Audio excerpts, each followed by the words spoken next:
क्या था भाई? मतलब लिखवाया कुछ नहीं है क्या मैंने इसमें? मतलब कच्छ की खाड़ी, खंबात की खाड़ी कुछ नहीं लिखा? तो पहले समझा तो मैंने दिया ही है, चाहो तो सेकंड बार के लिए दोबारा हल्का सा समझ लो, ज़्यादा कुछ है नहीं समझने समझाने का। चार द्वीप तो यहाँ पर हैं। अब ये चार द्वीप कौन कौन से हैं? इधर की तरफ तो नोरा, काम्भर, वैद और तिरटान, ये चारों के चारों द्वीप कहाँ पर स्थित है? कच्छ की खाड़ी में। खंबात की खाड़ी की बात कर लें, खंबात की खाड़ी में भी मैंने आपको एक दो तीन और चार द्वीप बताए। ये चार द्वीप कौन कौन से हो जाएंगे यहाँ पर? ये है शियाले, वार में, अलियावेट और खड़ियावेट। ठीक है। गुजरात का सबसे बड़ा खनिज तेल क्षेत्र अंकलेश्वर, कौन से दो द्वीप? अलियावेट और खड़ियावेट, इन दो द्वीपों के पास में स्थित है। इस बारे में हमारी बात हो चुकी। फिर आगे बढ़े हम, तो पहले मैंने ये बताया भाई साहब, मुंबई खुद ही कितने द्वीपों के? सात द्वीपों के समूह पर बसा हुआ है। इन सातों द्वीपों को इन टोटल क्या कहा जाता है? सालसेट कहा जाता है। ठीक। आगे चलेंगे तो मुंबई के पास मैंने पांच सात द्वीप बताए थे आप लोगों को, जिनके नाम कुछ हैं: Henry, canary, Arnala, butcher, Elephanta और ट्वेलिफेंटा। यहाँ तक की बात हुई थी। बाद बाकी ये लक्षद्वीप द्वीप समूह तो हम बाद में ही देखेंगे, अलग से सेपरेट तरीके से पढ़ेंगे। थोड़ा सा इस चीज़ को ध्यान में रखना। पहले अरब सागर में स्थित द्वीप लिख लिए हैं। अरब सागर में स्थित द्वीपों में से यहाँ पर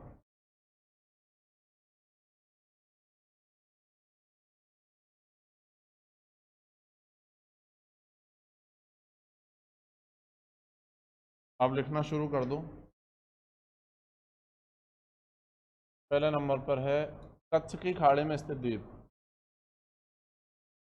कच्छ की खाड़ी में स्थित द्वीप। कच्छ की खाड़ी में कौन कौन से द्वीप आ जाएंगे? तीसरी बार नाम बोल रहा हूं मैं कल से। नोरा,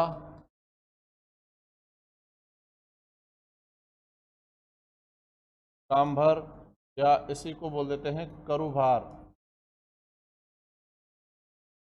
वैद और पिरटॉन। इसी प्रकार आगे बढ़ जाते हैं और बात कर लेते हैं कच्छ की खाड़ी के बारे में। सॉरी, खंबात की खाड़ी। खंबात की खाड़ी में स्थित द्वीप। खंबात की खाड़ी में भी मैंने चार द्वीपों के नाम बताए आपको। ये चार द्वीप: सियाले, वार में, अलियावेट और खड़ियावेट।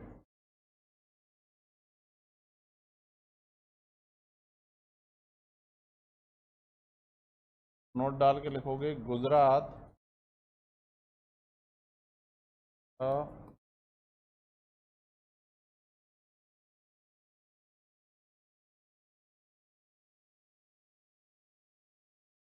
सबसे बड़ा खनिज तेल क्षेत्र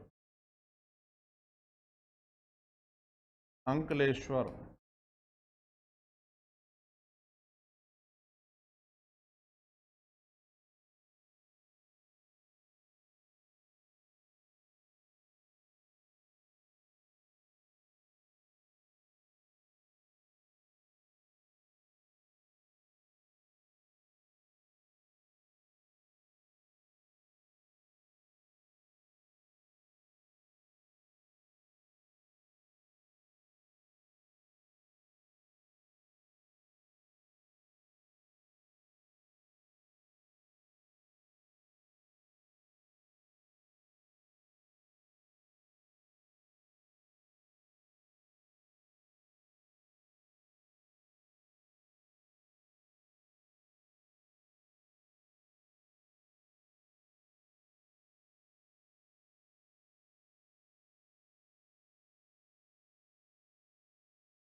अबे लिख लिया।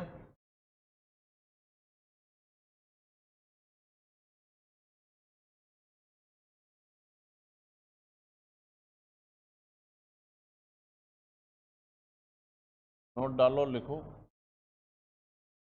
मुंबई,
ये सारा कुछ समझा चुका हूँ पहले मैं, है ना।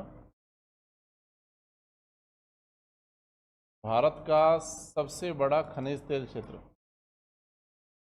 वो गुजरात का था, ये भारत का है।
लिख डालो जल्दी से इसको।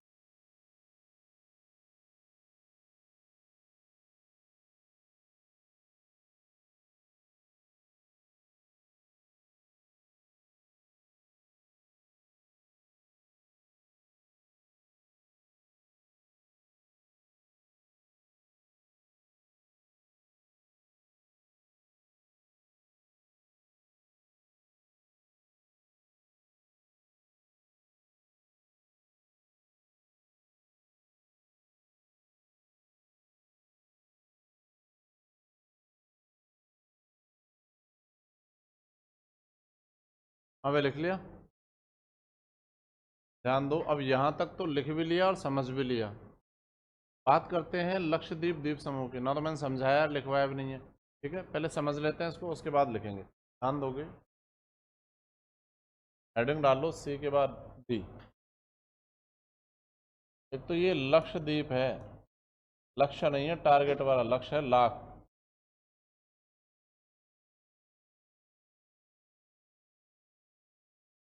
नक्शे में देखो कहाँ पर पड़ता है लक्षद्वीप द्वीप समूह। ये देखो, ये वाला जो एरिया ना, छोटे छोटे से आइलैंड्स दिख रहे हैं, ये ही है लक्षद्वीप द्वीप समूह। इनकी कुल संख्या अलग अलग किताबों में किसी में 35 है और किसी में 36 है। कोई दिक्कत नहीं है, जो मर्जी पढ़े मान लो, 35 मान लो, 36 मान लो, कोई दिक्कत वाली बात नहीं। अब यहाँ पर जब हमने अंडमान निकोबार द्वीप समूह की बात करी थी, तो ये हमने बताया था कि किससे बने, ज्वालामुखी से। पर जब हम बात करते हैं लक्षद्वीप के बारे में, तो ये बने हैं किसके द्वारा, प्रवाल द्वारा निर्मित द्वीप हैं। अब ये प्रवाल क्या है, मूंगा क्या है, इंग्लिश में बोलते हैं इसको कोरल, समझोगे।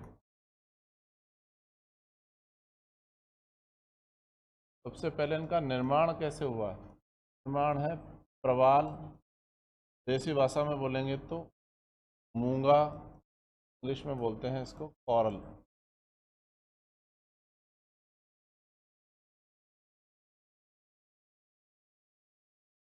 भाई साहब प्रवाल बहुत से भी ज़्यादा बहुत छोटा सा सागरीय जीव होता है। ये पेन चला दिया, ये तो ज़्यादा चला दिया, इसका जो चला दिया इसमें भी 100-150 आ जाएंगे। मतलब काफ़ी छोटा एक सागरीय जीव होता है। विशेषता इसकी क्या है? पहली बात तो ये मैंने बोला सागरीय जीव है, तब समुद्री जल में मिलता है, सलाइन वाटर में, साफ पानी स्वच्छ मतलब जैसे मीठा जल जो होता है उसमें नहीं मिलता, समुद्री जल में मिलता है, एक बात।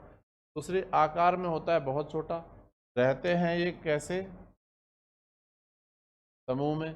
और समूह का मतलब ऐसा नहीं 10, 5, 50, 100, 200, 500, लाखों और करोड़ों के समूह में रहते हैं जो छोटे छोटे से होते हैं। आपने फिल्मों में देखा होगा स्कूबा डाइविंग वगैरह करते हैं जब, तो विभिन्न आकार के पत्थर है या पेड़ पौधों पर भी चिपके रहते हैं, अलग अलग रंग के होते हैं, कोई नीला, पीला, हरा, सफ़ेद, काला, हर तरह के होते हैं। तो विभिन्न आकारों के हो सकते हैं प्रवाल। इनकी विशेषता ये है कि इन प्रवालों के शरीर पर कैल्शियम कार्बोनेट की परत होती है, खोल होता है। ये भी अलग अलग रंगों का होता है। कैल्शियम कार्बोनेट को सादा भाषा में चूना बोल सकते हैं, काइंड ऑफ। तो कैल्शियम कार्बोनेट की परत होती है। प्रवालों के साथ दिक्कत ये है कि ये जो जीवित रह पाते हैं ना, जो सरवाइव कर पाते हैं, वो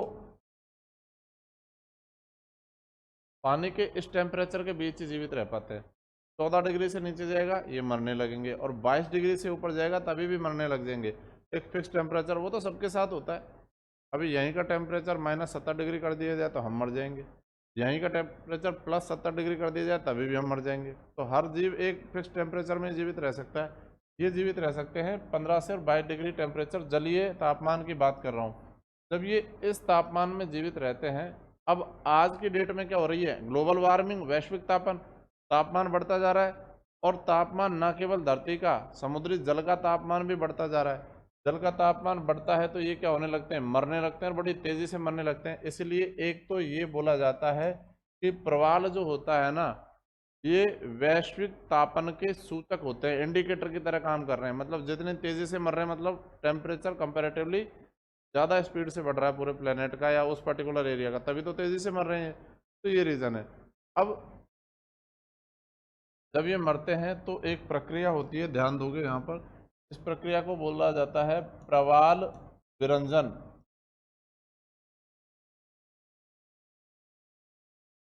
इंग्लिश में बोलते हैं इसको कोरल ब्लीचिंग।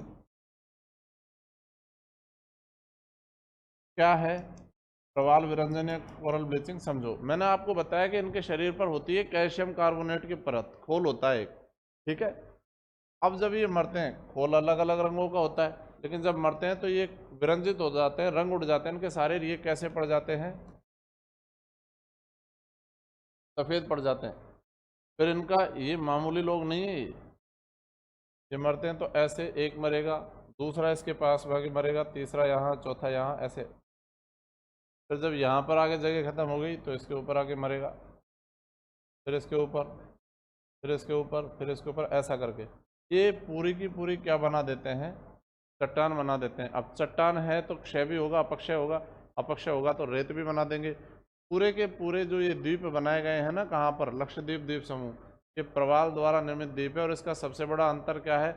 आप कभी भी लक्षद्वीप द्वीप समूह की तरफ अगर आप जाओगे तो वहाँ पर देखोगे कौन सी रेत पाई जाती है? वाइट सैंड पाई जाती है, सफ़ेद रेत है। कारण भाई वो उन्हीं के शरीर का हिस्सा है। लाखों करोड़ों सालों में इतने सारे इकट्ठे होकर पहले चट्टान या द्वीप का निर्माण किया, धीरे धीरे वो जो पत्थर था वो पूरी तरह से जीर्ण शीर्ण होकर उसने रेत बनाई। कैसी रेत बना दी? सफ़ेद रेत बनाती। तो बेसिकली ये जो लक्षद्वीप द्वीप समूह है, इनका निर्माण कोरल ब्लीचिंग की प्रक्रिया के तहत हुआ है, जिनकी संख्या आज की डेट में 36। अब जब हम प्रवाल पढ़ ही रहे हैं तो एक क्वेश्चन बहुत बार आता है, आप में से कुछ एक ने पढ़ा भी होगा, विश्व की सबसे बड़ी प्रवाल भित्ति, कोरल रीफ, मूंगे की दीवार कहाँ पर है, कौन सी है, नाम क्या है? देश का नाम हमने सुना था, इस देश का नाम है ऑस्ट्रेलिया। ये ऑस्ट्रेलिया है। दिशा उत्तर, दक्षिण, पूर्व और पश्चिम। ये वाली दिशा कौन सी हो जाएगी? उत्तर पूर्व। ऑस्ट्रेलिया का उत्तर पूर्वी राज्य यहाँ पर, इस राज्य का नाम है भाई साहब क्वींसलैंड। क्वींसलैंड के सहारे सहारे अगर आप चलोगे, किताबों में लिखा हुआ है 2000, मान सकते हो एग्जैक्टली याद रखना हो यहाँ से लेकर यहाँ तक तो गिनती याद रख लो, 19 और 20, 1920 किलोमीटर लंबी विश्व की सबसे लंबी प्रवाल भित्ति है, जिसे क्या नाम दिया गया है, जिसे नाम दिया गया है ग्रेट बैरियर रीफ, महान प्रवाल भित्ति कहा जाता है। इसको एक टाइटल, ये तो इसका मुख्य नाम है, कई बार अपन टाइटल भी तो दे देते हैं ना, जैसे कोहली को बोला जाता है किंग कोहली, रन मशीन, ये सब क्या है, उसको टाइटल दिए गए। इसको उपनाम दिया गया है, इसे बोला जाता है under water garden. Under water garden क्यों कहा जाता है भाई, रंग बिरंगे होते हैं प्रवाल, और 2000 किलोमीटर लंबा गार्डन है, खत्म ही नहीं हो रहा है, ठीक है, तो पानी के नीचे रहते हैं, इसलिए इस प्रवाल भित्ति को क्या कहा जाता है, अंडर वाटर गार्डन कहा जाता है। इसको ग्रेट बैरियर रीफ क्यों कहा जाता है, बैरियर क्यों आ रहा है इसमें भाई, इधर से अगर कोई सुनामी आएगी ना यहाँ से, और ऑस्ट्रेलिया की तरफ बढ़ेगी, क्वींसलैंड की तरफ बढ़ेगी, तो इसको यहीं पर पानी के अंदर पूरी की पूरी दीवार है ये, उसको रोकने का काम कौन करेगी, ये भित्ति करेगी, और किसका काम करेगी, बैरियर का काम करेगी, बैरिकेटिंग का काम कर देती है, रोकने का काम कर देती है, इसलिए इसे महान प्रवाल भित्ति, मूंगे की दीवार या ग्रेट बैरियर रीफ के नाम से जाना जाता है। ये बात समझ में आ गई, ऐसे ही तो ये बनी है और ऐसे ही बने ये, कौन, लक्षद्वीप द्वीप समूह भी मूंगे के द्वारा या प्रवाल द्वारा निर्मित जीव है, ये भी समझ गए, प्रवाल क्या होता है ये भी समझ लिया, इनका शरीर कैसा होता है ये भी समझ लिया, कि प्रवाल विरंजन के माध्यम से जब ये मरते हैं तो द्वीपों का निर्माण कैसे कर देते हैं, जैसे इन्होंने द्वीपों का निर्माण किया, कौन से, लक्षद्वीप द्वीप समूह। समझ में आ गई बात, लिखना शुरू करो।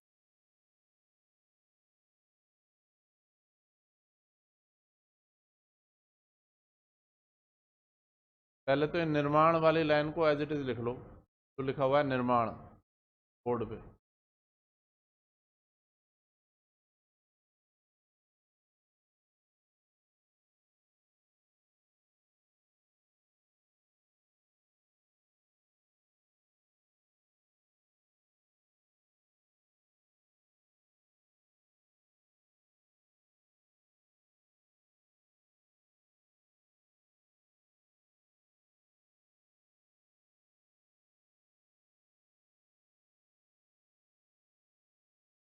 अबे लिख लिया,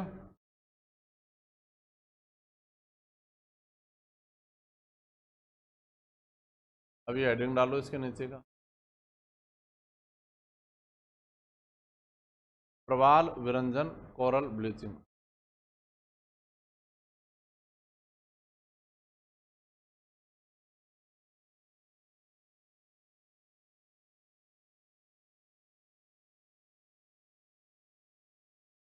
और रुक जाओ, अब लिखो मत, बात करते हैं, तो भी हो सकती, कौन कौन व्यक्ति ऐसा है यहाँ जो चाहता है कि नौकरी, ये किस तरह का सवाल था, और क्या हम यहाँ पर जी के बढ़ाने आए हैं, हाथों से करके दिखाओ मुझे, कौन कौन ऐसा व्यक्ति जो चाहता है कि नौकरी,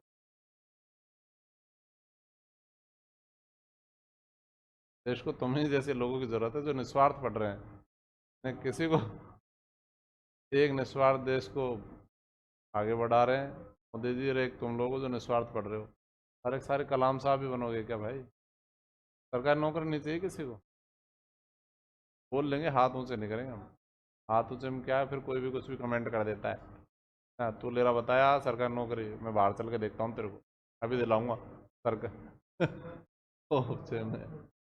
देखो, मैंने परसों के दिन, एक परसों या 2-3 दिन पहले एक बात बोली थी, बात पे ज़्यादा नहीं जाऊँगा, ठीक भी नहीं है उस बात पे जाना, आप लोग इतने छोटे भी नहीं हो कि उसी बात को बार बार दोहराया जाए, अच्छी बात भी नहीं, टेंशन भी नहीं रहता कि किसी के ईगो को हट किया जाए, ऐसा समझो, ये जगे हुए हो तो साबित करो जगे हुए हैं, लाश में लाशें दिखाई देती है तो मैं भी लाश बन जाता हूँ, लोग रोटी खा के नहीं आते ना, उस दिन पूछा था, आके आया करो जानवरों,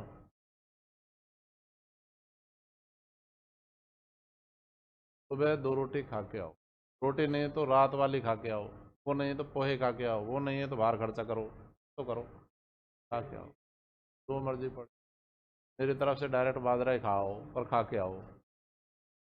हाँ, ये छाछ राबड़ी पी के आता है भाई, और फिर वो काम करती है छाछ राबड़ी अपना। छाछ राबड़ी मत पी के आया करो, बस ये मत करो सुबह सुबह जो आदमी छाछ पी के आ रहा है वो क्या ही भली करेगा। हाँ? हाँ। तो कोशिश ये करो कि थोड़ा सा जगे हुए रहो, कम खाओगे ना सुबह। अब ये नहीं कि गुरु की आज्ञा का इतना पालन करूंगा, सुबह सुबह 5 रोटी ठोस के आऊंगा, वो मत करना। 1-1.5 रोटी खा के आ जाओ, थोड़ा सा। 5 रोटी तो एनर्जी बस्ट हो जाएगा तुम में। बस्ट मतलब एनर्जी का ऐसा धमाका होगा जो फिर यहाँ पे मुंडियाँ इधर इधर गुड़काते दिखोगे, वो काम मत करो। 1-1.5 रोटी खाओगे, थोड़ा डल नहीं रहोगे। दूसरा, जब आपको गैप मिल जाए 12 बजे, 11 बजे, 1 बजे, 5 मिनट के गैप में फिर 2 रोटी 3 रोटी खा लो।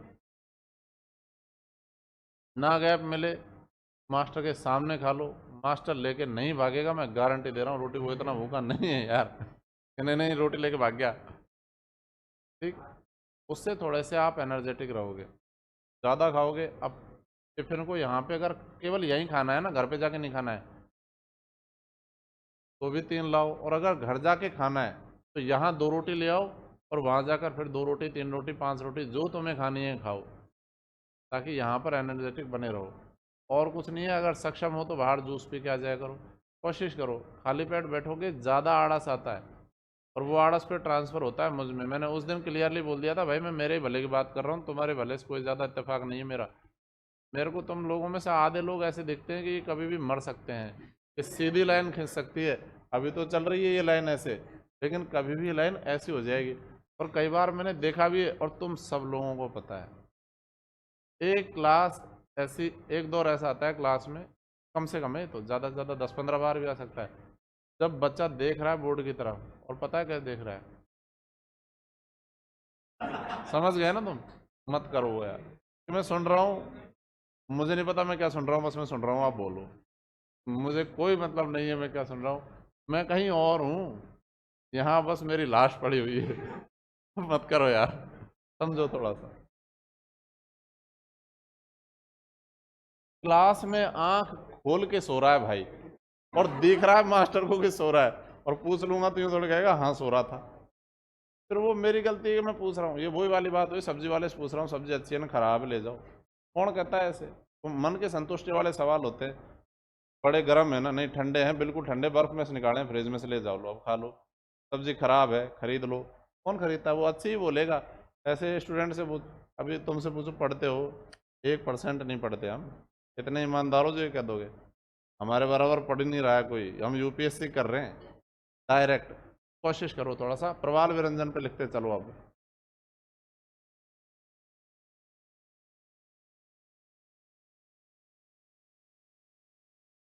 देखो, प्रवाल एक सागरीय जीव है जो समूह में रहता है। कॉमा लगा के, इसके शरीर पर कैल्शियम कार्बोनेट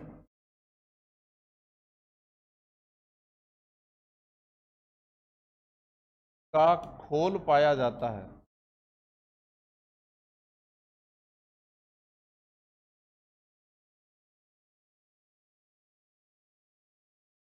कंटिन्यू करो। प्रवाल विभिन्न रंगों के होते हैं,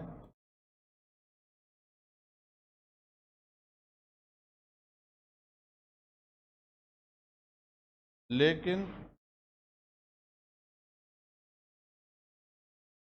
वैश्विक तापन, वैश्विक तापन शब्द बहुत आया है हिंदी में, और जबकि जानते हैं अपन सब इसको, इसको अंग्रेजी में बोल देते हैं ग्लोबल वार्मिंग। ठीक है, तो याद रखना वो वही है, ग्लोबल वार्मिंग के कारण जब प्रवाल तेजी से मरने लगते हैं,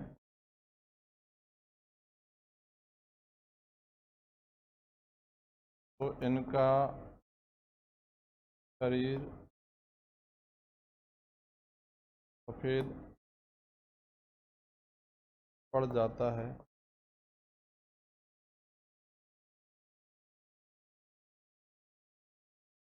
प्रक्रिया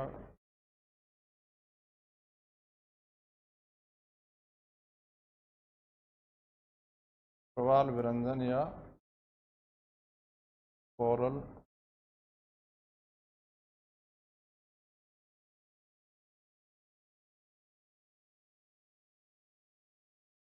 प्रवाल विरंजन या कोरल ब्लीचिंग कहा जाता है।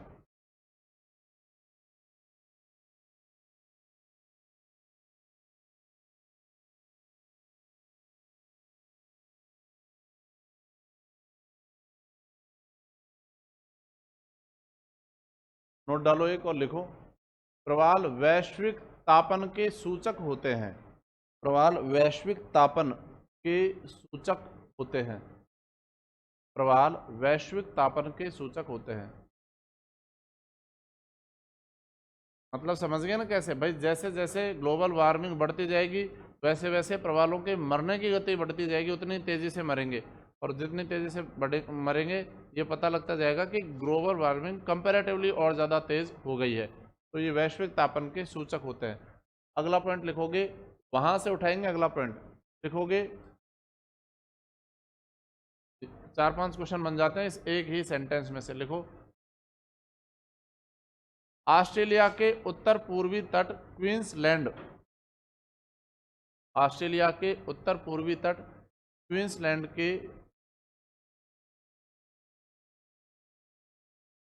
ऑस्ट्रेलिया के उत्तर पूर्वी तट क्वींसलैंड के सहारे सहारे उत्तर पूर्वी तट ऑस्ट्रेलिया के उत्तर पूर्वी तट क्वींसलैंड के सहारे सहारे 1920 किलोमीटर लंबी 1920 किलोमीटर लंबी विश्व की सबसे लंबी 1920 किलोमीटर लंबी विश्व की सबसे लंबी कोरल रीफ ऑब्लिक प्रवाल भित्ति है। विश्व की सबसे लंबी कोरल रीफ ऑब्लिक प्रवाल भित्ति है, जिसे इन्वर्टेड कॉमा में लिख लो, ग्रेट बैरियर रीफ कहा जाता है। कोरल रीफ या प्रवाल भित्ति है जिसे ग्रेट बैरियर रीफ, कहीं पर तो लिखा होगा मैंने, ये लिखा हुआ है ग्रेट बैरियर रीफ, ऑस्ट्रेलिया के उत्तर पूर्वी तट क्वींसलैंड के सहारे सहारे 1920 किलोमीटर की लंबाई में विश्व की सबसे लंबी कोरल रीफ या प्रवाल भित्ति है जिसे ग्रेट बैरियर रीफ कहा जाता है।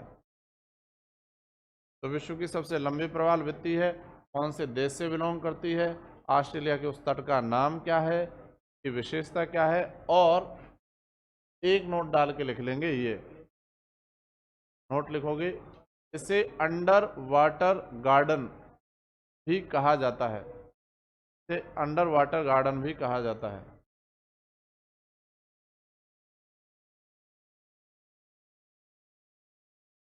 अब वापस आ जाते हैं हमने मेन फैक्ट पे। तो फैक्ट क्या बनेगा, इसे हटा दो भाई।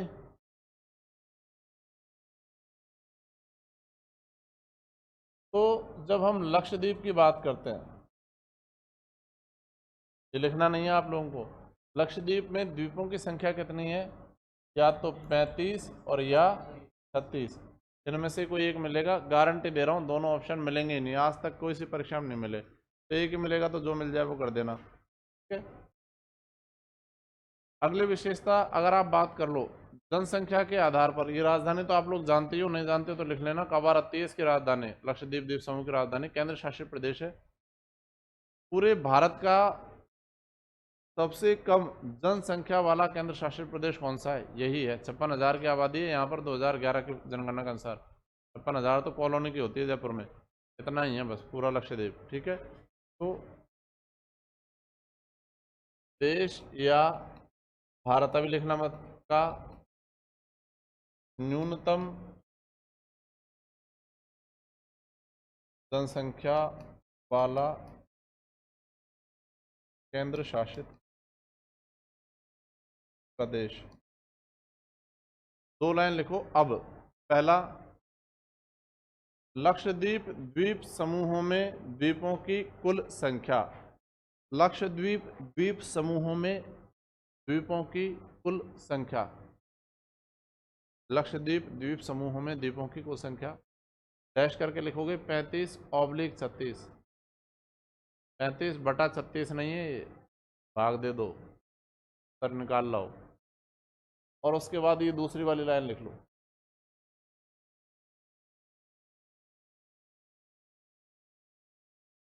और जो जो ये लाइन लिख चुके हैं वो अब हेडिंग डाल लो।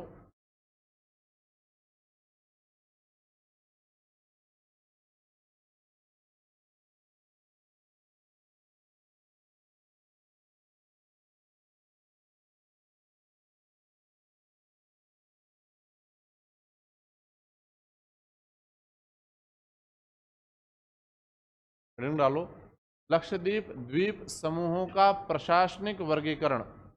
लक्षद्वीप द्वीप समूहों का प्रशासनिक वर्गीकरण।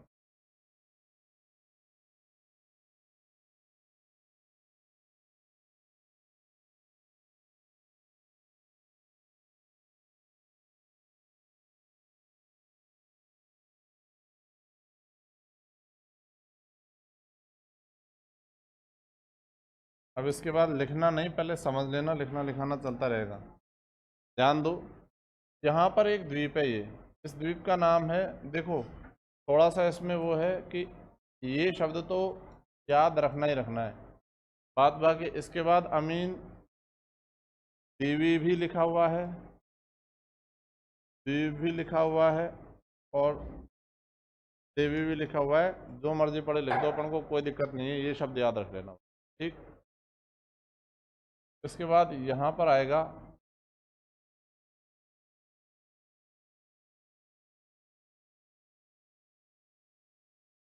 और लक्षद्वीप में इसकी राजधानी जिसका नाम है,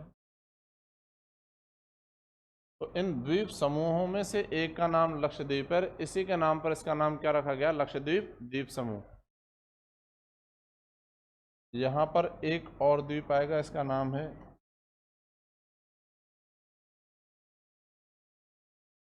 मिनिकॉय द्वीप। मिनिकॉय द्वीप की विशेषता बता देता हूँ आप लोगों को। हम अरावली पढ़ते हैं राजस्थान में, और अरावली प्रारंभ होता है कहाँ से, अरब सागर से। और अरब सागर में भी आज तक यूपीएससी में पूछा है, हालांकि पूछ ले भाई अरावली की मूल जड़ या पिता कहा जाता है इसको अरब सागर को। लेकिन अगर आप ठीक से देखो समझो तो आज तो अरावली ये इस प्रकार से विस्तार रखता है यहाँ तक,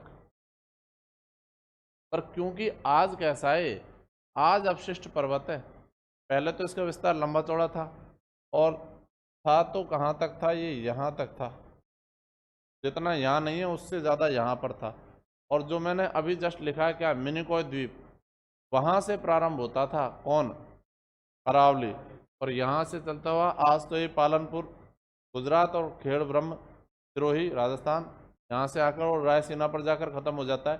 लेकिन मूल रूप से पहले यहाँ मिनिकॉय द्वीप से प्रारंभ हो जाता है, और इसीलिए क्या बोला जाता है, अरावली की मूल जड़ या पिता के नाम से जाना जाता है किसको, अरब सागर को। तो यहाँ पर ये वो मिनिकॉय द्वीप है जो प्रारंभिक स्थान है किसका, अरावली का, ठीक। मिनिकॉय द्वीप, मिनिकॉय द्वीप के नीचे यहाँ पर आ जाता है एक देश, इस देश का नाम है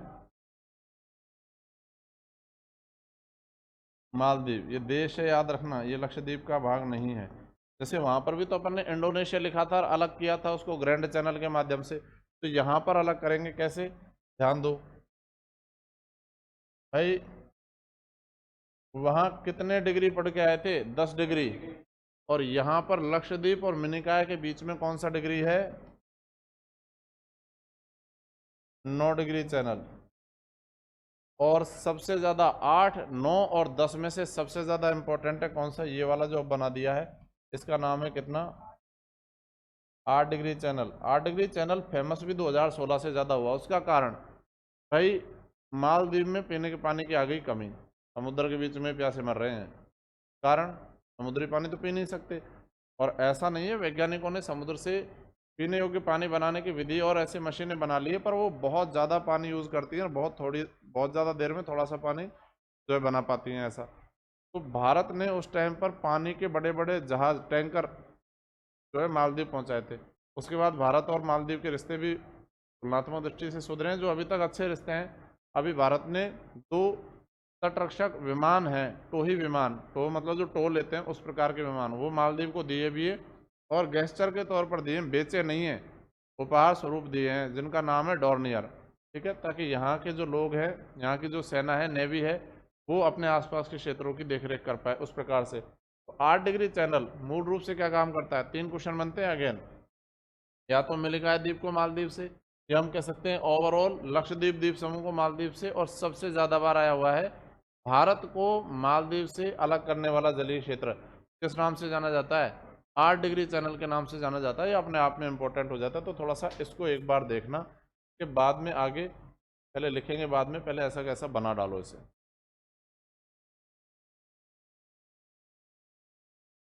हेडिंग नहीं डाल लिया ना भाई? नहीं लिखा है तो लिख लो पहले इसे, उसके बाद में बनाना।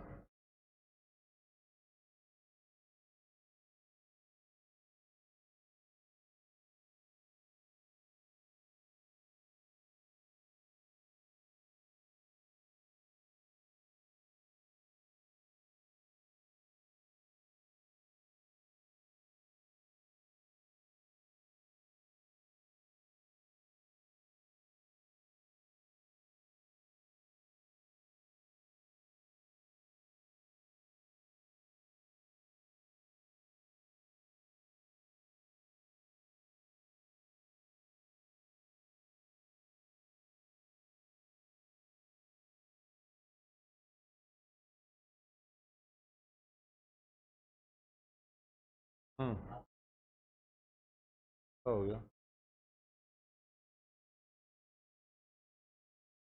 तुम लोगों ने पूछा है, उन्होंने पूछा है?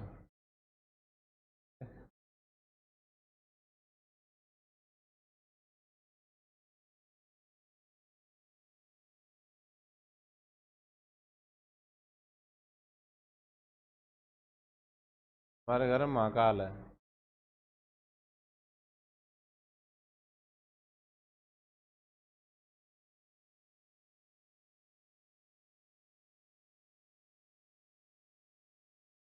सैकड़ों बार जा चुका हूँ महाकाल के दरबार में, कौन नहीं गया? और जो नहीं गया वो जाना चाहता है, अच्छी बात है। महाकाल के तो मैं कम से कम 1000 बार जा चुका हूँ,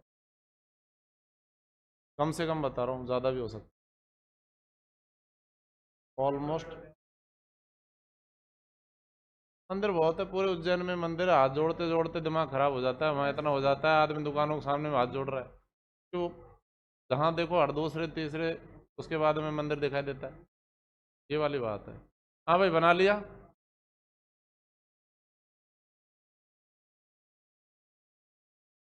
अब लिख लो 2 लाइनें। पहले लिखोगे लक्षद्वीप को मिनिकॉय द्वीप से अलग करने वाला जलीय क्षेत्र। लक्षद्वीप को मिनिकॉय द्वीप से अलग करने वाला जलीय क्षेत्र।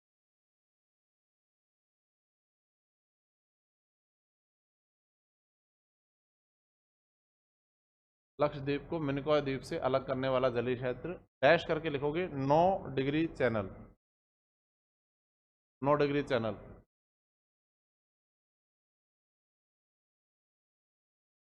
अगला 3 शब्द लिखने हैं अपन को। देखो, मिनिकॉय द्वीप,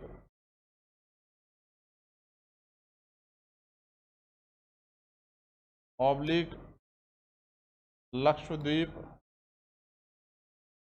द्वीप समूह, ऑब्लिक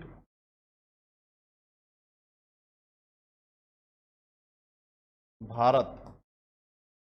मिनिकॉय द्वीप ऑब्लिक लक्षद्वीप द्वीप समूह ऑब्लिक भारत को मालदीव से अलग करने वाला जलीय क्षेत्र, को मालदीव से अलग करने वाला जलीय क्षेत्र। आंसर क्या हो जाएगा? 8 डिग्री चैनल। ये 8 डिग्री चैनल को तो भाई खूब अच्छे से नोट डाल लेना, इस पर बहुत बार आया हुआ क्वेश्चन है।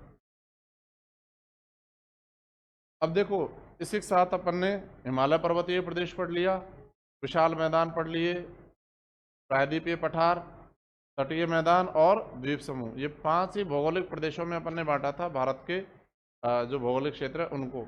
और इसके बाद में भौगोलिक प्रदेश तो यहाँ पर कंप्लीट हो जाते हैं।